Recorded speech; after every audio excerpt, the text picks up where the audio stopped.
Hello students, welcome to chemistry by Shashi Bhushan YouTube channel में आप सभी का स्वागत है।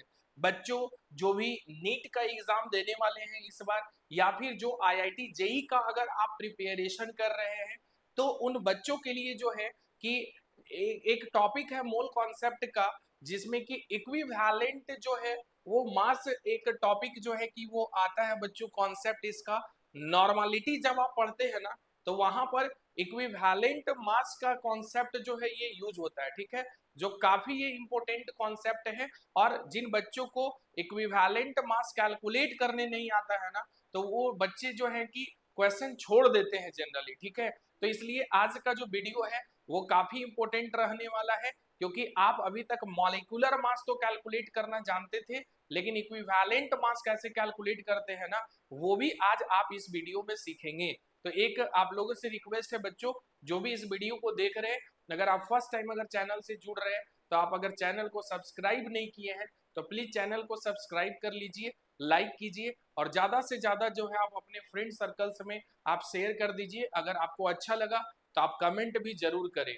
तो आज जो है बच्चों, हम लोग आज का सेशन में इक्विवेलेंट मास जो है ना वो कैसे कैलकुलेट करेंगे, ये हम लोग यहाँ पर स्टडी करने वाले हैं, ठीक है।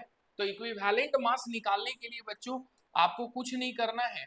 सबसे पहले एक फॉर्मूला जो है वो याद रखना है, ठीक है, कि जब भी इक्विवेलेंट मास कैलकुलेट करना होगा ना, आपको क्या करना है कि मोलर मास जो है वो आपको कैलकुलेट करने आना चाहिए, ठीक है। और डिवाइडेड बाई जो है एन फैक्टर जो है, ये आपको यहाँ पर पता होना चाहिए। N factor, molar mass by n factor. N factor से रिलेटेड कई बार क्वेश्चन जो है कि कम्पिटिटिव एग्जाम में पूछे गए हैं कि how can you calculate n factor for this compound, ठीक है, या फिर what will be the n factor for, कोई भी आपको कंपाउंड दे देगा, मॉलिक्यूल दे देगा, और एन फैक्टर जो है वहां से आपसे पूछा जाता है कि एन फैक्टर क्या होगा, आप बताइए। तो इसलिए आप ध्यान देंगे इस बात में कि इक्विवेलेंट मास जब भी कैलकुलेट करना हो, तो आपको दो चीज का यहाँ पर रिक्वायरमेंट होगा बच्चों। पहला इक्विवेलेंट मास के लिए मोलर मास, और दूसरा क्या है, एन फैक्टर। तो एक एक करके हम लोग देखेंगे यहाँ पर कि इसको कैलकुलेट कैसे करेंगे, ठीक है। जैसे सपोज कीजिए कि क्वेश्चन आपको दिया हुआ है कि calculate calculate equivalent calculate equivalent mass of, suppose कीजिए आपको H2SO4 दिया हुआ है, ठीक है।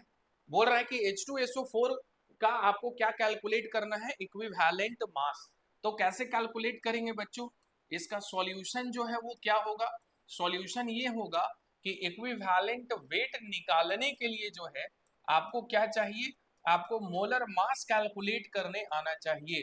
तो मोलर मास कैसे कैलकुलेट करते हैं बच्चों, तो H2SO4 का जब कैलकुलेट करेंगे तो हाइड्रोजन के 2 एटम्स है, इसका जो एटॉमिक मास है वो कितना है, 1 है, प्लस सल्फर 1 है, इसका जो एटॉमिक मास है वो कितना होता है, 32 होता है। इसी प्रकार से ऑक्सीजन के 4 एटम्स हैं, और इसका जो एटॉमिक मास है वो कितना है, 16 है। डिवाइडेड बाई आपको क्या करना है, एन फैक्टर। तो एन फैक्टर के लिए आपको यहाँ पर ये देखना है बच्चों कि H2SO4 में कंप्लीटली जो है H प्लस आयन कितना रिलीज हो रहा है यहाँ पर, ठीक है। तो H2SO4 से कितना रिलीज होगा, ये 2 मोल जो है कि प्रोटॉन क्या होगा, ये रिलीज करेगा। तो 2 से क्या करना है, डिवाइड कर देना है। तो जब आप इसको सॉल्व करेंगे तो क्या हो जाएगा, 2 इंटू 1 2 हो जाएगा, प्लस 1 इंटू 32 32 हो जाएगा, प्लस 16 4 जा कितना होता है, 64, डिवाइडेड बाई क्या हो जाएगा, 2। तो जब इसको सॉल्व करेंगे तो 4 और 2 6 हो जाएगा, और 2 कितना हो जाएगा, 8, एंड 6 और प्लस 3 कितना हो जाएगा, 9, डिवाइडेड बाई कितना हो जाएगा बच्चों, 2।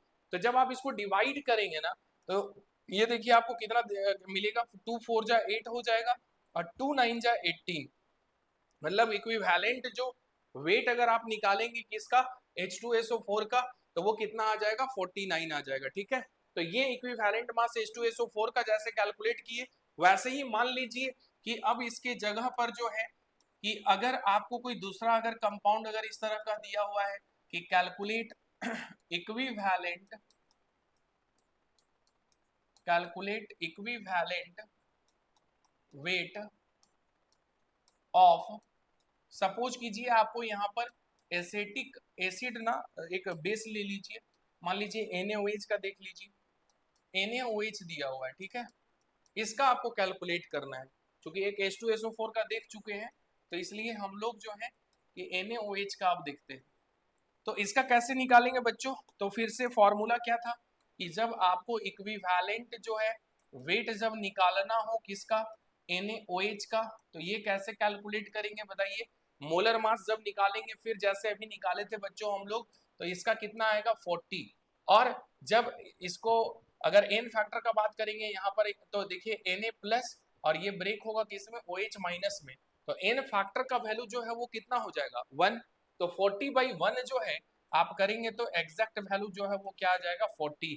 मतलब मोलर मास और इक्विवेलेंट जो मास होगा NaOH का ना, वो दोनों क्या होगा, सेम होगा, ठीक है। तो बच्चों ये जो आपको मैं कॉन्सेप्ट जो मैं सिखाया हूँ कि जब भी इक्विवेलेंट मास जो है कि अगर आपको कैलकुलेट करना हो कभी भी, तो इसके लिए मोलर मास कैलकुलेट कर लेना है और एन फैक्टर से क्या करना है, आपको डिवाइड कर देना है। जब डिवाइड कर देंगे तो वहां से आप कैलकुलेट कर लेंगे क्या, इक्विवेलेंट वेट कैलकुलेट कर लेंगे। तो ये काफी इंपॉर्टेंट कॉन्सेप्ट है जो कॉम्पिटिटिव एग्जाम में, अगर आप कोई भी कॉम्पिटिटिव एग्जाम देते हैं तो उसमें ये पूछा ही पूछा जाता है हमेशा। तो इसलिए ध्यान देंगे बच्चों, ये काफी इंपॉर्टेंट कॉन्सेप्ट है। अगर आपको अच्छा लगा तो आप जरूर अपने फ्रेंड सर्कल में भी जो है कि आप जरूर एक बार शेयर कर दीजिए, ताकि वो भी सीख सके कि इक्विवेलेंट वेट कैसे कैलकुलेट करते हैं।